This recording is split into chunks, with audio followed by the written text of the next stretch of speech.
Nós estamos meditando na carta de Paulo aos Colossenses. E o texto que nós vamos ler hoje é Colossenses capítulo 1, 2 versículos, versículos 13 e versículo 13 e 14. Então abre a sua Bíblia e acompanhe a leitura. Posso ler?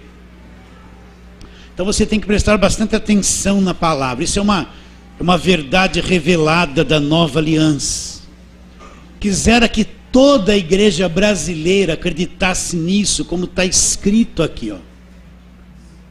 Então nós encontraríamos muita gente livre em paz, andando na liberdade que Cristo as libertou.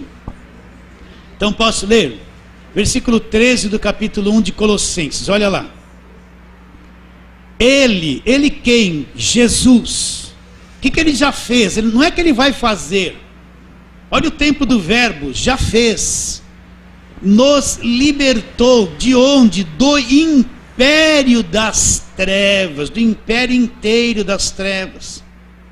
O que é o império das trevas? É o reino do diabo e os seus demônios.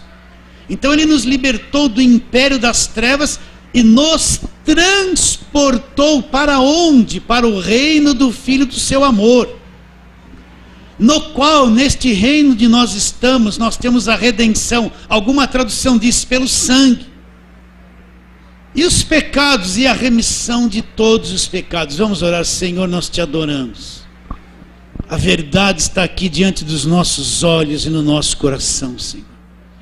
Espírito de Deus, nós dependemos muito da revelação da tua ação na nossa mente, no nosso coração, para que a palavra seja revelada. Abra o nosso entendimento, Senhor.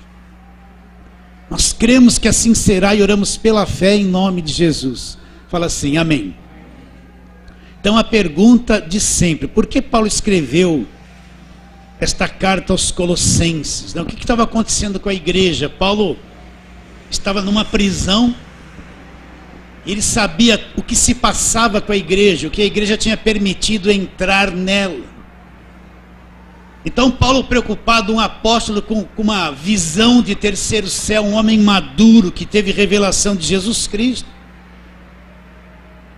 ele escreve essa carta para a igreja dos Colossenses. E o que estava acontecendo com a igreja? 3 palavrinhas que você tem que ter na tua mente que estava acontecendo dentro da igreja. Então presta atenção. A função de um líder de uma igreja é proteger o rebanho, não é controlar a vida de ninguém.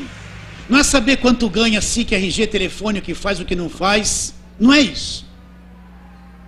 A liderança do rebanho, um pastor, seja lá o que for, ele tem que proteger o rebanho daquilo que é falso, da doutrina falsa, do engano. É responsabilidade. Quem luta contra o lobo não é a ovelha. É pastor que luta contra o lobo. Quando Davi, que era pastor, vinha o lobo ou o leão para pegar as ovelhas lá na velha aliança, nenhuma ovelha saía para encarar o lobo ou o urso. Quem é que saía para lutar contra o lobo ou o urso ou o leão? Era o pastor. Então é o pastor que luta contra o leão.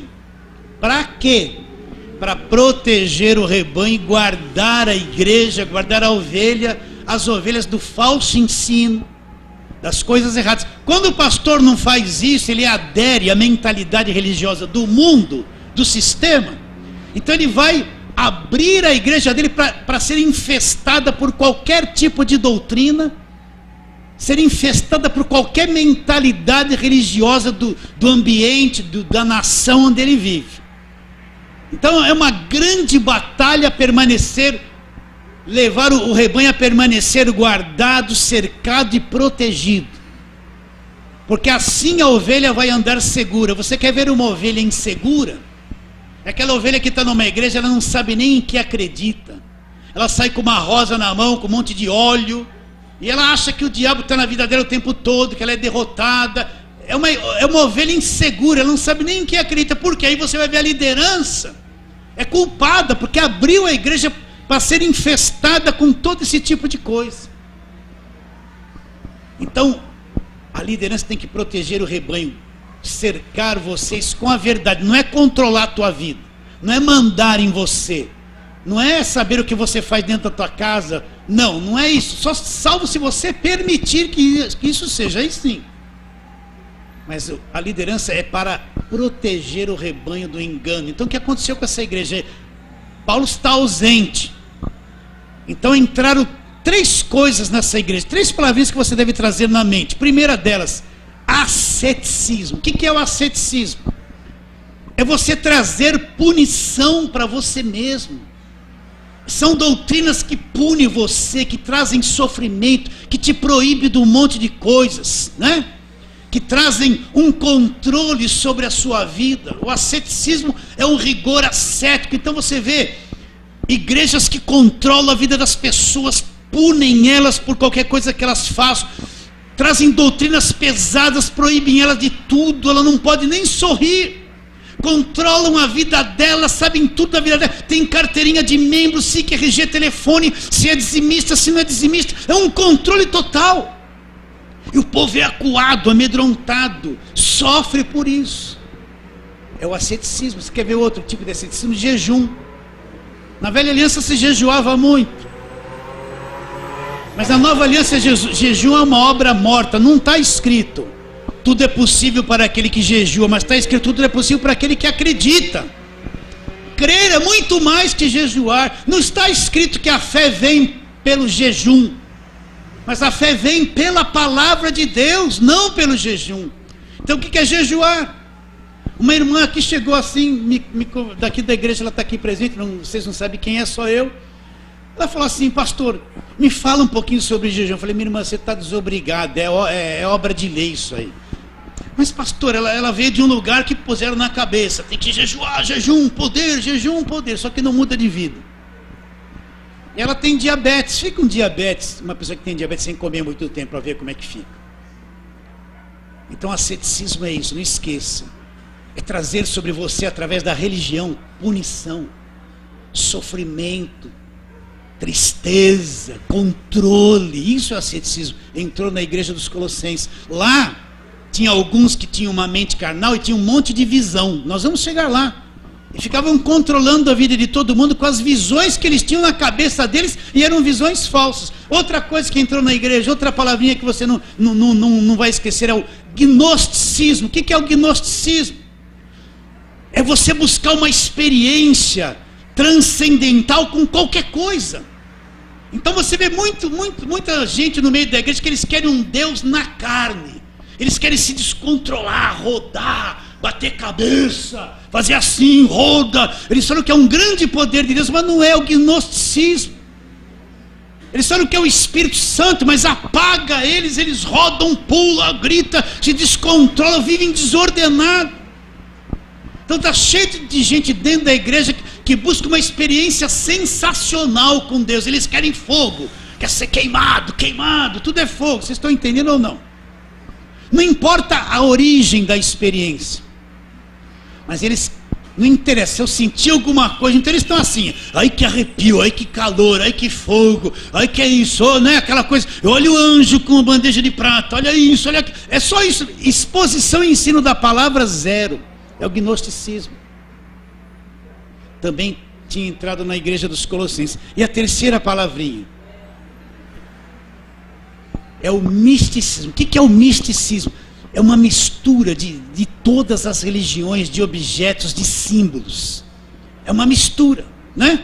Então nós vemos hoje isso na igreja. Você vê um pouquinho de macumba dentro da igreja, você vê sal grosso, corredor de sal grosso dentro da igreja. Você vê ou não vê? Você vê um montão de rosa orada, agorada, é chavinha, é aliancinha, é tijolinho, é paninho, é fitinha, né? Sim ou não? Você não vê tudo isso dentro da igreja?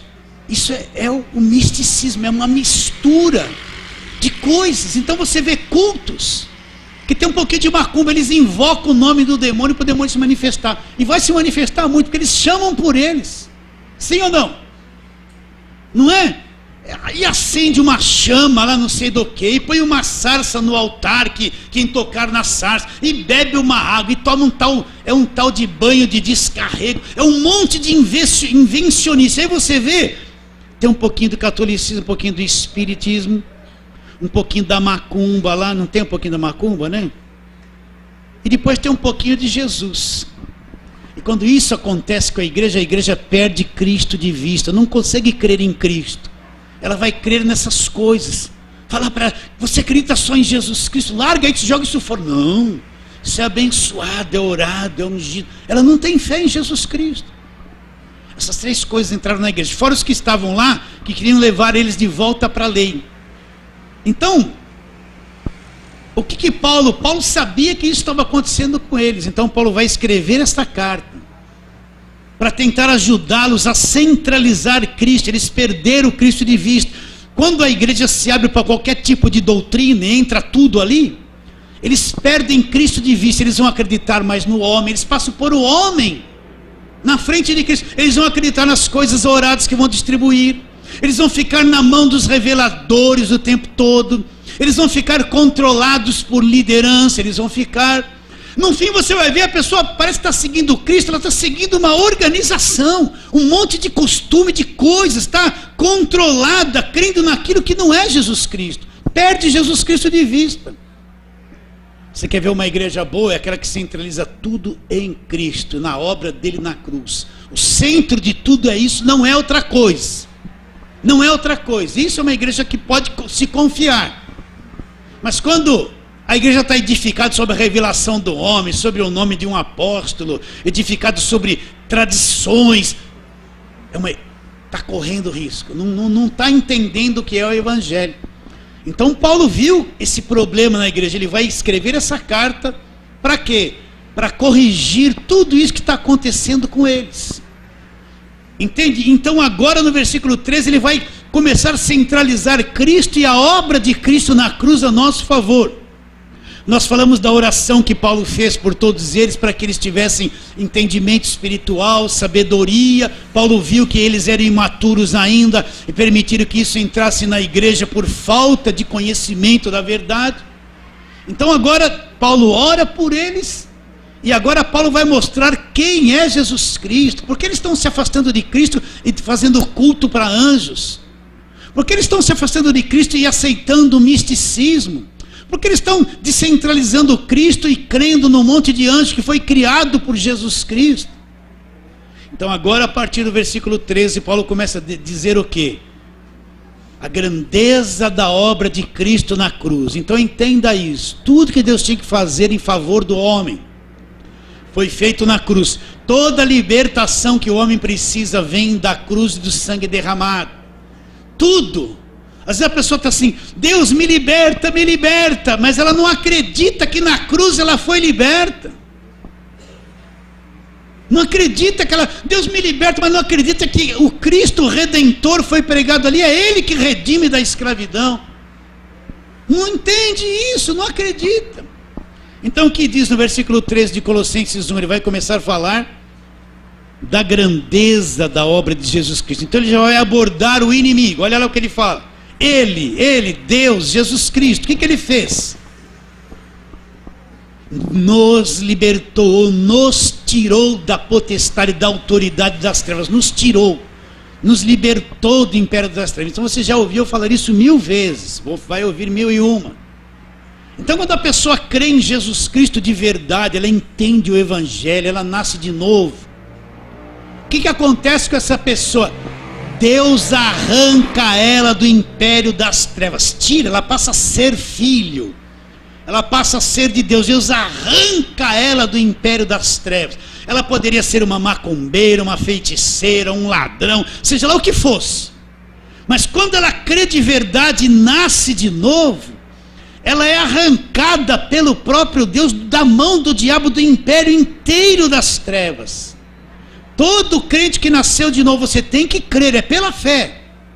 Todo crente nascido de novo que é salvo, é um chamado, é um liberto do poder do diabo. O diabo não tem poder sobre a vida dele, nem macumba, nem olho gordo, nem inveja, nem feitiçaria, nada tem poder sobre a vida dele. Por quê? Porque Deus o salvou. O que é ser salvo? Alguém que foi liberto da condenação eterna, tirado do cativeiro, já é salvo. liberto das prisões, da destruição. Deus arrancou ele dali, já me salvou. Por fim eu vou herdar a vida eterna.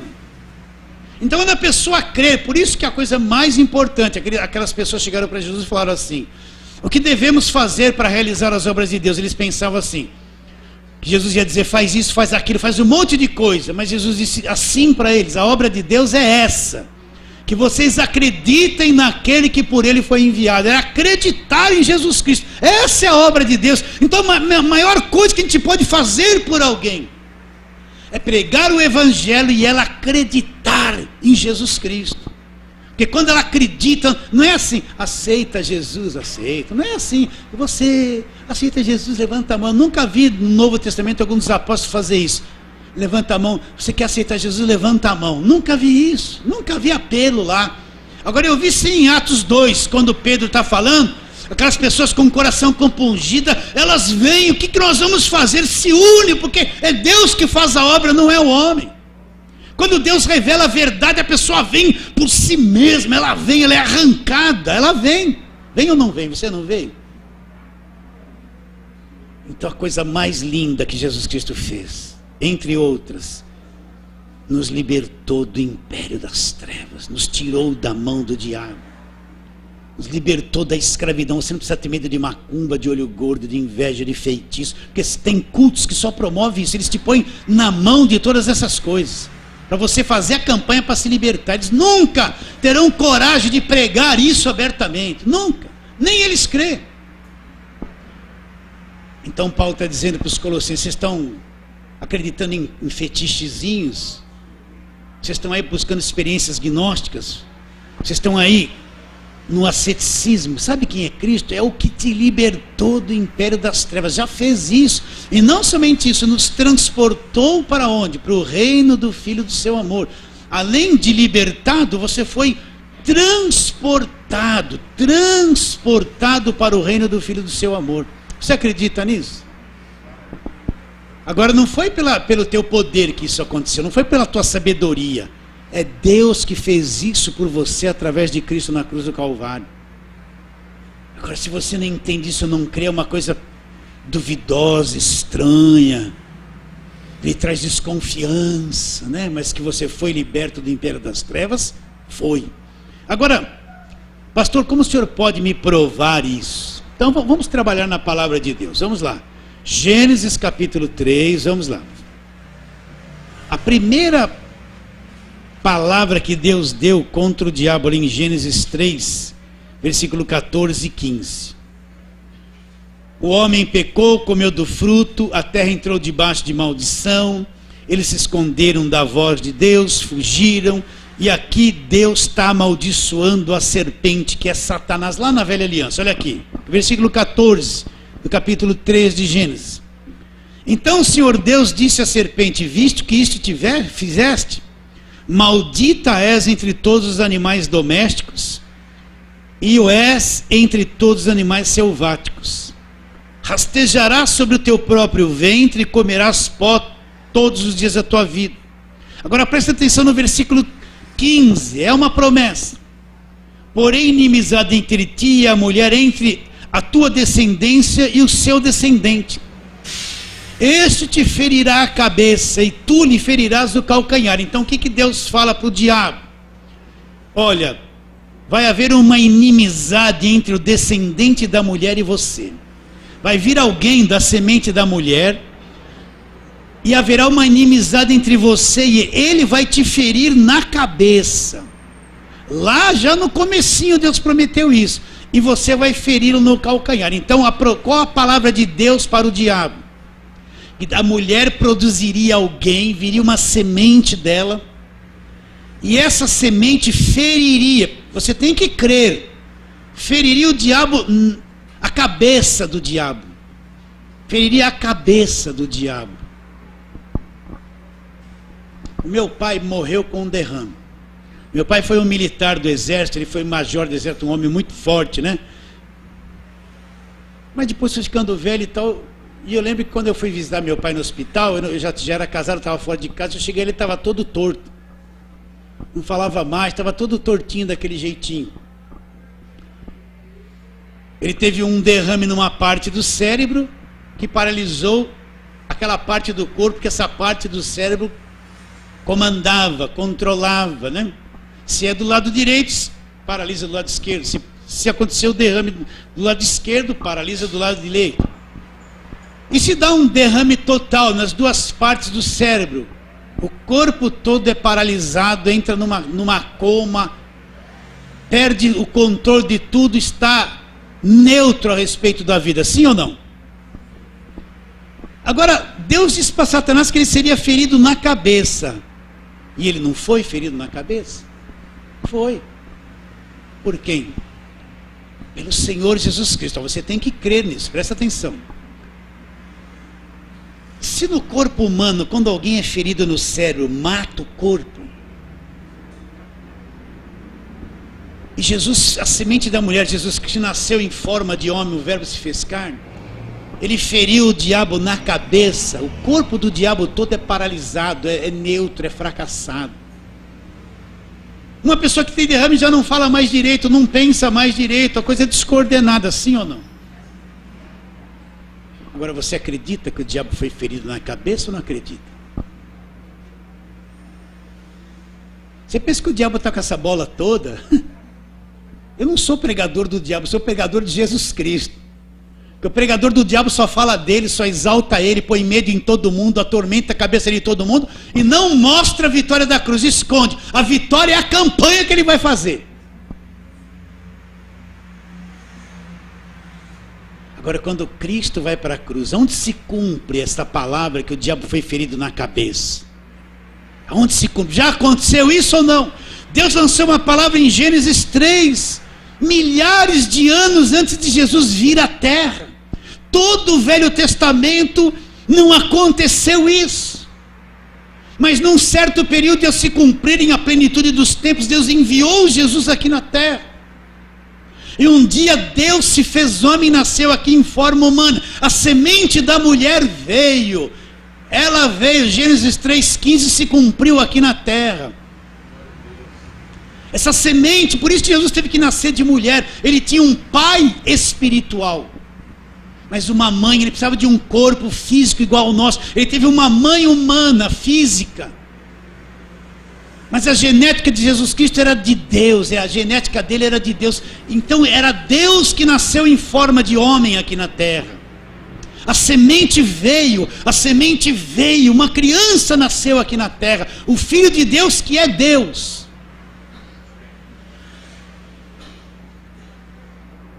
E quando ele vai para a cruz, acredita? Então onde é que ele vai ferir o diabo na cabeça? Na cruz. Acredita nisso ou não? Se a pessoa tem um derrame no cérebro todo, o corpo todo é destruído e para, Jesus feriu o diabo na cabeça. E o corpo do diabo? Estão entendendo ou não? Totalmente fracassado, totalmente atrofiado. O diabo é um inimigo vencido e derrotado. Quem é salvo não tem que ter medo de diabo, tem que crer na palavra de Deus, não tem que ter medo de demônio, de macumba, de inveja. Sai dessa superstição que entrou no meio da igreja. Então vamos para a palavra de Deus. Vamos lá, Colossenses, onde nós estamos. Colossenses, capítulo de número 2, você já conhece isso melhor que eu. Versículo 14 e 15. Tendo cancelado o escrito de dívida. Então para aí, Colossenses 2,14, parte A. Tendo cancelado o escrito de dívida que era contra nós e que constava de ordenanças, o qual nos era prejudicial, removeu inteiramente, encravando aonde? Na cruz. Então tudo que eu devia, todos os meus pecados, todo o escrito da dívida que a lei apontava e me condenava, Cristo cravou a dívida na cruz. Você não tem que pagar preço de nada, você está nessa de pagar preço, então você não acredita que Cristo pagou na cruz. O escrito da dívida que me condenava, que condenava todo mundo, ele foi removido, cravado na cruz. Cristo removeu, acabou o problema da dívida. Acredita nisso? Então os teus pecados foram perdoados e desfeitos na cruz. Qual é o teu passado? Fez tudo errado, mas foi desfeito e cravado na cruz. Acredita no perdão de Deus ou não? Acredita na obra da cruz? Porque se não acredita, você está amargurado, coração apertado, desconto, não tem paz, vai ficar debaixo de julgo e de lei uma vida inteira. Então o escrito de dívida, aquilo que nos condenava, era aquele exemplo que eu te dou sempre. Devia 100 mil reais, não tinha com que pagar, ia parar na cadeia, o teu credor está com a prova que você deve, cadeia, 10 anos de cadeia para ele, você está condenado. Alguém descobre que você está devendo, ele tem o dinheiro, vai lá, assume o teu lugar, paga o que você devia, pega a nota promissória, rasga, joga tudo fora, limpa o teu nome. A partir daquele momento você não deve mais nada. Você fez alguma coisa para pagar? Não, você não tinha condições. Alguém te substituiu, tomou o teu lugar e quitou o que você devia, e os benefícios vieram 100% para você. É isso que Cristo fez na cruz, ele tomou o meu lugar. Eu não tinha como pagar pelo meu pecado, a lei me condenava, acabava comigo, não tinha jeito, é o ministério da condenação, a lei. Não tinha como sair do cativeiro, estava condenado eternamente. Mas Jesus tem condições de pagar, tomou o meu lugar, me pôs de lado, foi lá na cruz e o escrito de dívida ele pagou, ele quitou o que eu devia. Agora a nossa cabeça humana, o nosso raciocínio humano é tão pequeno que a gente pensa assim, bom, então é o passado e é o presente, mas e o futuro? Aí é que eu quero que você entenda. Você continua preso num corpo de carne, então você vai continuar pecando o resto da vida. Aponte um homem que fica um dia sem ter um pensamento errado. Não tem um, está tudo condenado, não está? Porque todos somos imperfeitos, defeituosos, erramos todos os dias. Agora a cruz, ela não está limitada no tempo, presta atenção, ela extrapola o tempo. Então ele quitou a minha dívida até por último dia que eu viver nesta terra, está pago. Você acredita nisso ou não?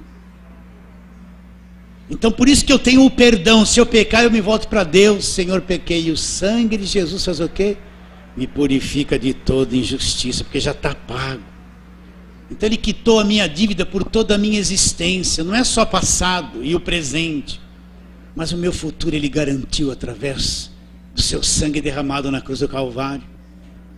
Você está entendendo isso ou não? Oh, pastor, que coisa... Não, não é coisa doida não, é o que está escrito aqui, acabou o nosso problema. É muito fácil, fácil para nós. As pessoas me ouvem falar assim, isso é muito fácil, eles querem pagar preço, eles querem ficar debaixo de jugo. Eles querem ficar debaixo de jugo, de campanha, de jugo, de guerra. Mas isso é muito fácil, isso é a graça de Deus, meu irmão. Fácil para mim. Pergunta para Jesus que se foi fácil para ele ir para a cruz, meu irmão. Se a dor que ele sentiu, se os cravos, ele não tinha culpa nenhuma, ele levou a minha culpa. Pergunta para o homem Deus se foi fácil. Não foi, meus irmãos. Ele era homem Deus, ele não tinha culpa, não tinha pecado, suportou a minha vergonha, o meu pecado, a minha condenação. Para ele foi extremamente difícil, mas ele sofreu por mim. Eu não preciso sofrer, ele sofreu por mim. Eu acredito nele ou não? Se eu falo que eu acredito em Jesus Cristo, eu tenho que acreditar na obra dele. Eu não posso crer em Cristo e negar o que ele fez na cruz por mim. Não posso crer em Cristo e viver na lei, no Velho Testamento, debaixo de um jugo terrível de lei. Não posso, eu anulo a cruz de Cristo. Eu acredito nele, acreditar o que ele fez por mim. Como eu posso acreditar nele e negar a obra da cruz? Eu não acredito nele, ele é uma imagem na minha cabeça, não é real no meu coração. Para muitos Jesus é uma imagem. Jesus, sabe quem é Jesus? É aquele que vai prosperar, que vai dar dinheiro, é o gênio da lâmpada. Esfrega a lâmpada, sai um gênio, sai Jesus. O que você quer que eu te faça? Ordena, determina, toma posse. Eu quero casa, eu quero carro, receba e faça isso, eu quero tudo. Manda Jesus fazer. Não conhece Jesus. Não conhece. Ele já fez isso por nós na cruz do Calvário. E depois que ele quita, primeiro ele quita a dívida. Aí se aquele credor chega assim, para mim ele não pode fazer mais nada para cima de mim, porque está tudo pago. Acabou o problema. Você não deve mais nada, um nome limpo. E depois que ele remove a dívida, o que ele faz? Ah lá, e despojando o quê? Quem ele o que é despojar, meus irmãos? O que quer dizer esta palavra despojar? Presta atenção. Vai no dicionário procurar. Sabe o que quer dizer despojar? Saquear. O diabo foi saqueado. Ó. Privar de posse. Quando saqueia uma coisa, a pessoa não toca mais naquilo. Foi tomada dele. Desapossar. Vamos supor que se você tivesse um terreno num lugar, aí um dia você chega lá e tem uma casinha lá no terreno. Quem é essa pessoa que veio fazer uma casinha aqui no meu terreno? Ela vai chegar lá assim, eu estava aqui vazio, eu entrei. Não, esse terreno é meu. Você mostra a escritura, chama as autoridades, eles arrancam ela de lá na marra. Porque ele invadiu um negócio que não era seu. Então o diabo foi desapossado. Cristo nos tomou da mão dele, desapossou o que ele tinha sobre nós. Acredita ou não acredita? Acabou o problema. O que mais é despir, é roubar, como se Cristo roubasse tudo que ele tivesse. Então isso que é ser despojado. Então o que Jesus Cristo fez? E despojando, pelo amor de Deus, não está escrito isso na sua palavra, na Bíblia, então não está. Então é verdade. Você quer ouvir Deus falar? Não fica assim, ó, Deus vai falar comigo, aí eu vou procurar uma irmãzinha, né? Ou então fica assim na sua cabeça para aparecer alguma coisa. Vai aparecer, viu, meu irmão? Vai aparecer. Ou então fica olhando o seu sentimento para ver se sente alguma coisa. Ó, não está escrito assim que Deus fala por emoções. Está escrito? Não está escrito que Deus fala por pensamentos. Está escrito? Não. Não está escrito que Deus fala por emoções que eu sinto. Não. Deus fala por onde? Pela palavra. Então, você acredita que isso aqui é verdade? E despojando os principados e potestades. Acredita? Não tem nenhum fogo aí para provar? Não tem. Você acredita que isso é verdade ou não? Acredita? Será? É verdade. Qual a garantia da palavra? Presta atenção. Deus é a garantia da palavra. Deus, ele tem que garantir a palavra, porque se ele não garantir, ele não é Deus. E a pessoa fala assim, Deus faz como ele quer. Mas como ele quer, está escrito. Ele não vai fazer nada fora do que está escrito. Por quê? A palavra dele tem tanta garantia que ele se submete à própria palavra. Ele não faz nada quebrando a palavra dele, meus irmãos. Então a pessoa fala assim, Deus faz como ele quer. Então ele vai desobedecer a palavra, vai quebrar tudo e fazer tudo como ele quer. Não, ele é tão fiel à palavra que o que ele quer, ele cumpre, se submetendo à própria palavra dele. A palavra não pode ser quebrada e desfeita, nem por ele. Acredita nisso? Então, como ele quer, ele não vai fazer nada fora do que está escrito aqui. Se alguém disse que Deus quebrou a palavra para fazer alguma coisa, é mentiroso, porque Deus não faz isso. Não faz. Ele é a garantia da palavra. Então, e despojando os principados e potestades, publicamente os expôs ao desprezo, triunfando deles. Uma tradução fala em si mesmo. Eu gosto dessa, triunfando deles aonde? Na cruz. Então ali na cruz, quando Cristo está morrendo, pregado ali, ele foi feito pecado. Ele disse, Deus meu, por que me desamparaste? Deus teve que voltar as costas para o Filho amado, porque o Filho amado foi feito pecado. Ele encarnou o pecado de toda a humanidade ali na cruz, foi feito pecado. Deus teve que voltar as costas e abandoná-lo até a morte ali. Mas ali na cruz ele despojou o diabo, cancelou o escrito de dívida e destruiu o diabo. Você acredita? É a verdade da palavra de Deus. Isso aqui é o evangelho, meus irmãos. Então os colossenses estavam crendo no gnosticismo, no misticismo. Imagine uma igreja que está cheia de objeto orado. Gente que só está procurando uma emoção na igreja. Não entende nada da palavra de Deus. Imagine uma igreja que só tem jugo e lei para manter todo mundo sofrendo, oprimido e castigo e rei o tempo todo. Como é que pode entender uma coisa dessa? Não entende, está travado, tem uma cunha na cabeça, não entende.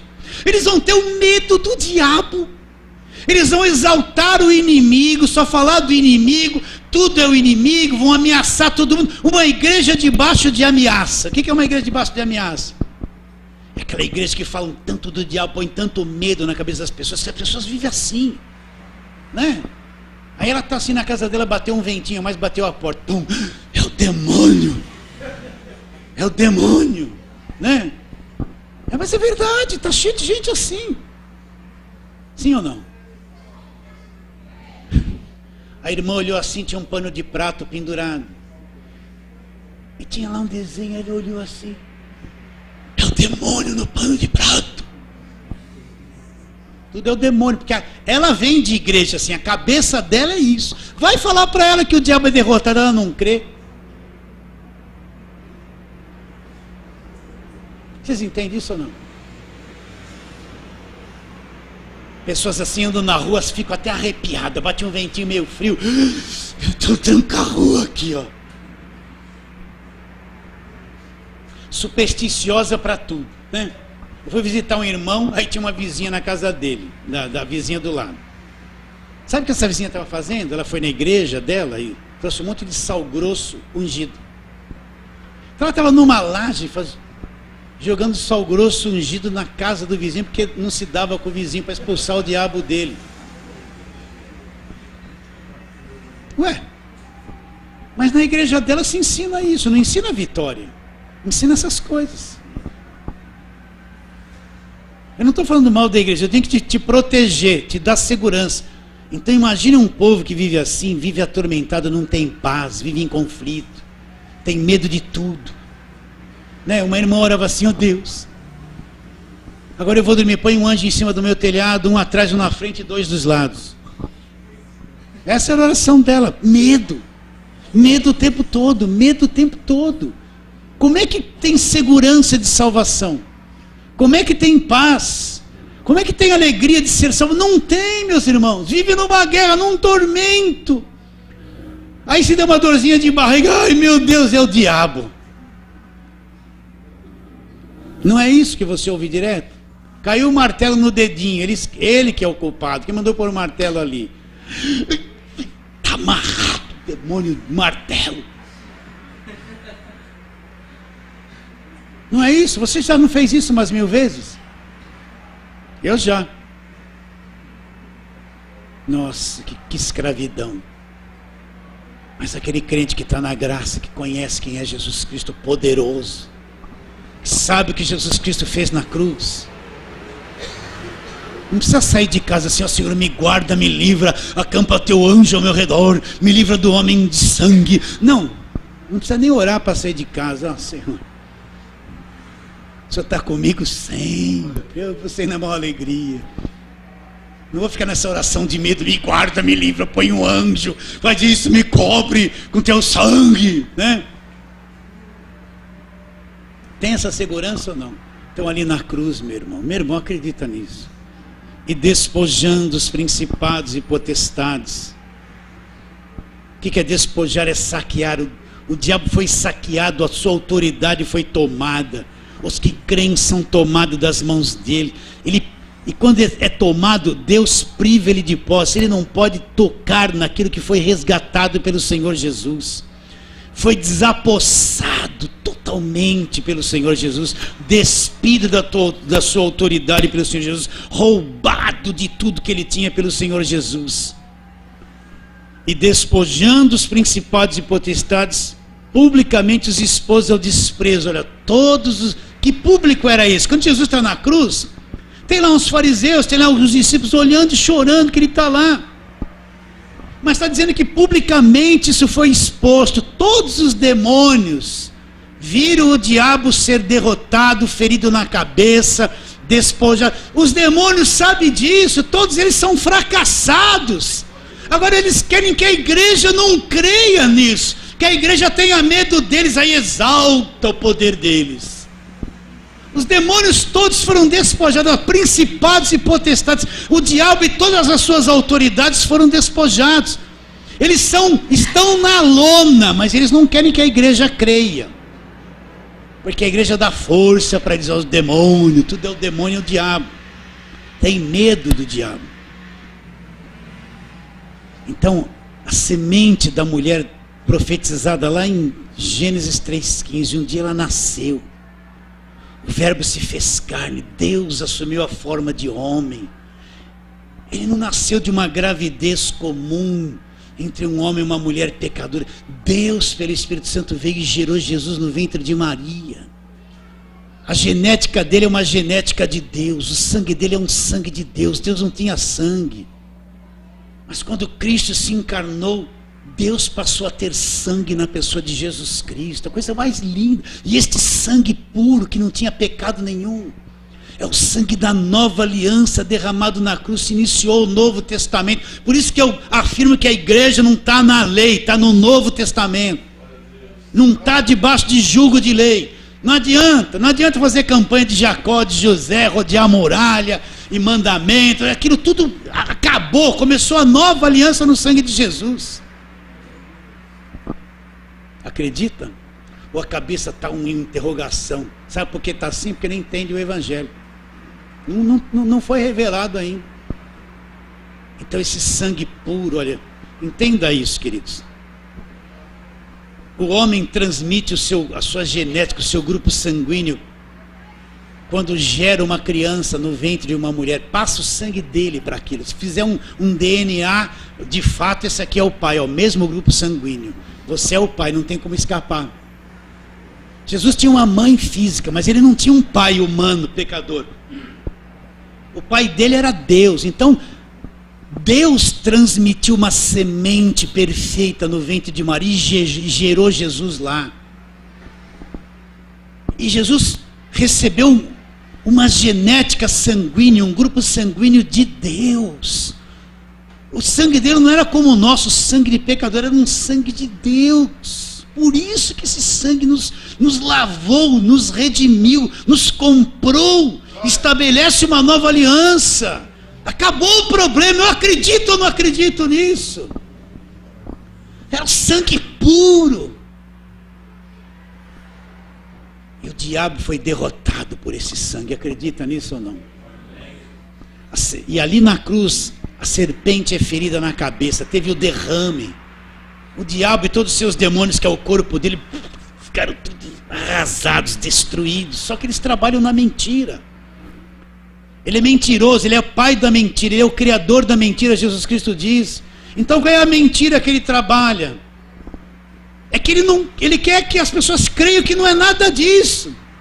Ele quer que as pessoas creiam que ele está solto, está poderoso, está mandando em todo mundo, está dentro da casa de todo mundo, está deitando enrolado, e Jesus Cristo está assim com medinho. Jesus Cristo está que nem aquele cara do quadro, aquela mão fininha, aquele pescocinho fraco, aquele zoinho verde, está assim, né? Não faz nada. É isso que ele quer que a igreja acredita. E a maior parte da igreja só acredita nisso.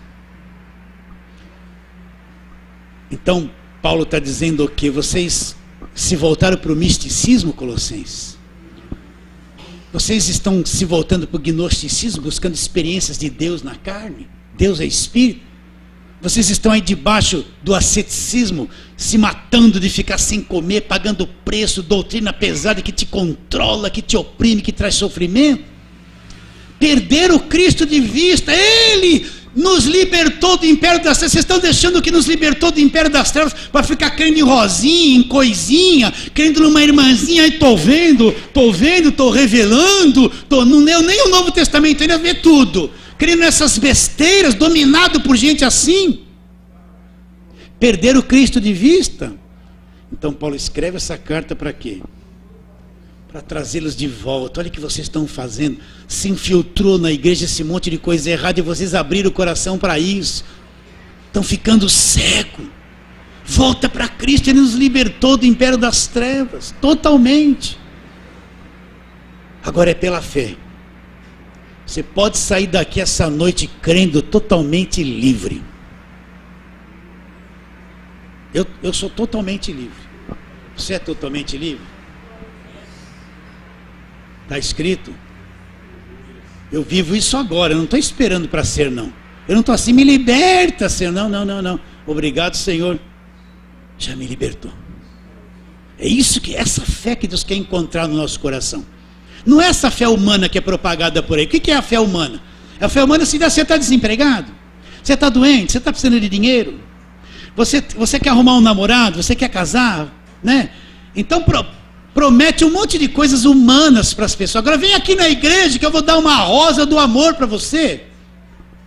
Então, é uma fé humana, criada pela cabeça de um homem que propõe um monte de coisa, e Deus vai te... Ele elabora um plano, como se Deus fosse um empregado que vai cumprir o plano que ele elabora. Não é isso, meus irmãos, isso é a fé natural, racional da cabeça humana. Então está cheio disso na igreja.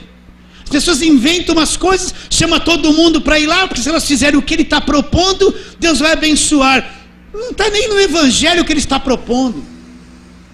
É a fé humana, a fé da necessidade emergente, urgente, a fé para o empresário sair do vermelho, a fé para casar, não promove um culto para arrumar namorado, para casar. Toda mulher quer, todo homem quer.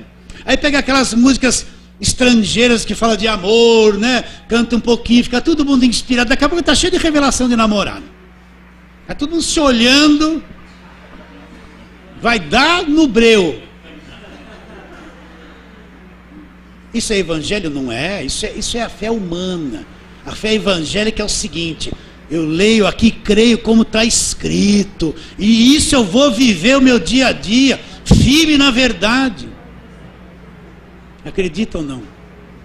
Então você pode ter entrado assim, ó, meio problemática, tua mente não entendeu essas coisas, mas se você crê hoje de todo o coração, é só pelo Espírito, a palavra trouxe a fé. Você pode ir para a tua casa tão mudado, com uma mente tão renovada, com uma visão tão diferente de Deus e das coisas de Deus, tão diferente. Acredita ou não? Vamos ficar em pé e vamos terminar, vamos. Põe a mão assim no seu coração. Pai querido, revele a verdade, Senhor. Revele a verdade, Senhor. Ali em 2 Coríntios 3, Paulo fala: o qual nos habilitou para sermos ministros de uma nova aliança, não da letra, mas do Espírito. Porque a letra da lei, a letra mata, o Espírito, que é a nova aliança, vivifica. E não somos como Moisés, que põe um véu sobre o rosto para eles atentarem na terminação daquilo que se desvanecia, pois o véu permanece posto no coração deles até o dia de hoje. Depois ele fala: quando algum deles se converte ao Senhor, o véu é retirado.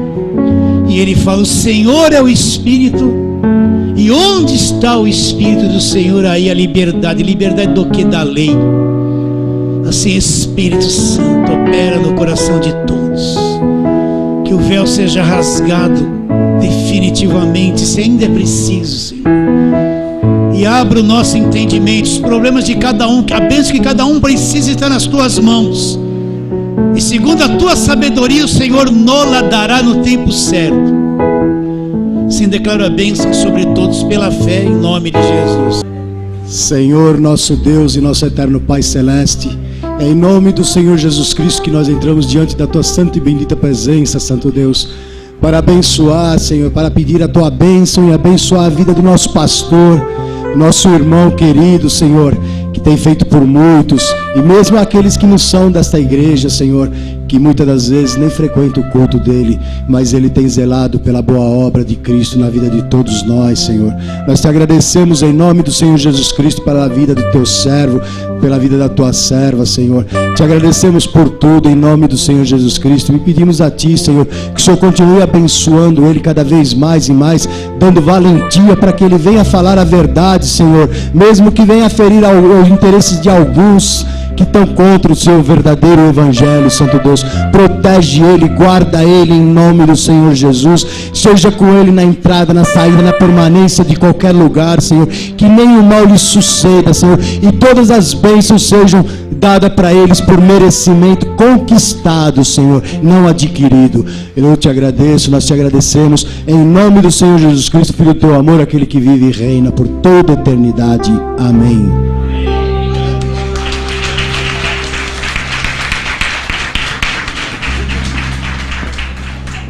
Pessoal, vão em paz, uma semana de paz para vocês. Visitantes queridos, obrigado pela presença, sejam sempre bem-vindos, viu?